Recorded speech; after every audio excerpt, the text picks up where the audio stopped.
আসসালামু আলাইকুম। দেশ বিদেশ টিভি থেকে হুসেন বলছি। আমার চ্যানেলে সবাইকে স্বাগত। বিএনপির সাধারণ সম্পাদক মির্জা ফখরুল ইসলাম আলমগীর সম্প্রতি লন্ডনে এসেছেন। যতটুকু জানা যায় তিনি এসেছেন তার স্ত্রীর চিকিৎসার উদ্দেশ্যে, এবং যুক্তরাজ্য বিএনপির প্রচুর নেতাকর্মীরা বিমানবন্দরে তাকে অভ্যর্থনা জানান। এবং গতকাল মঙ্গলবার লন্ডনে একটি অনুষ্ঠানে ফখরুল ইসলাম বলেছেন যে ভারত মিথ্যা বলে বাংলাদেশের মানুষকে বিভ্রান্ত করার চেষ্টা করছে।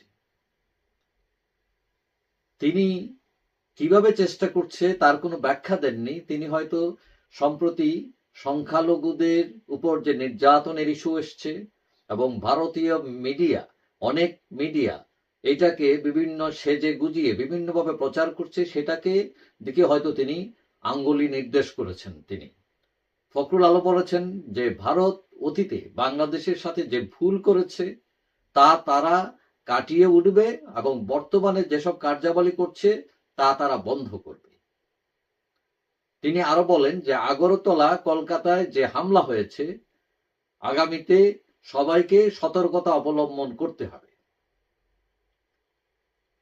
এখন ফখরুল ইসলাম আলমগীর আরো বলেন, তিনি শেখ হাসিনারও অনেক সমালোচনা করেন এবং বলেন এই যে $16 বিলিয়ন প্রতি বছর পাচার হয়েছে বাংলাদেশের মানুষের টাকা, গরিব মানুষের টাকা, এবং শেখ হাসিনা সরকারের ব্যর্থতার সমালোচনা করেছেন তিনি সেই জন্য, এবং বলছেন যে এই লুটপাটে আওয়ামী লীগের অনেক নেতাকর্মী জড়িত এবং একজন ব্যক্তিরই লন্ডনে 365টি বাড়ি।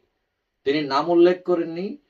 আমরা জানি পত্রপত্রিকায় আসছে, বিশেষ করে আল জাজিরা একটা রিপোর্ট করেছে যে প্রাক্তন ভূমিমন্ত্রী সাইফুজ্জামান জাবেদের 365টা বাড়ি আছে তার একারই। যদিও এটার এগেনস্টে অনেক মর্গেজ আছে, লোন আছে, এবং অ্যাকচুয়ালি আসলে তার কত টাকা ইনভেস্ট বা তার ব্যবসা, এখানে কত টাকা ব্যবসার ইনভেস্ট সেটা মানে আমরা ঠিক জানি না। অবশ্য তিনি দাবি করেছেন যে তার বাবাও সেই ব্রিটিশ আমলে এখানে ব্যবসা করেছেন, পাকিস্তান আমলে করেছেন, এবং তারা হচ্ছেন জাত ব্যবসায়ী। সুতরাং তিনি বলতে চাচ্ছেন এটা তাদের বৈধ টাকা, তারা ব্যবসা করে এটা বানিয়েছেন।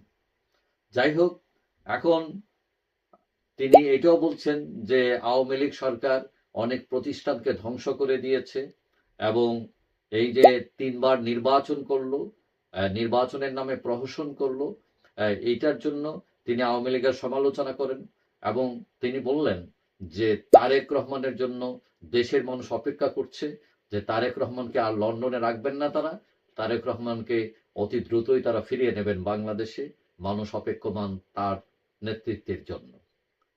তো যাই হোক, মির্জা ফখরুল মূলত দুটো ইস্যু নিয়ে বেশি কথা বলেছেন, যে একটা হচ্ছে ভারত ইস্যু আর আরেকটা হচ্ছে শেখ হাসিনা তার সরকারের ব্যর্থতা নিয়ে তিনি কথা বলছেন এবং তারেক জামান ফিরে যাওয়ার বিষয়ে কথা বলেছেন। যাই হোক, সবাই ভালো থাকবেন। আশা করি দেখা হবে অন্য কোনো ভিডিওতে ইনশাআল্লাহ। আল্লাহ হাফিজ।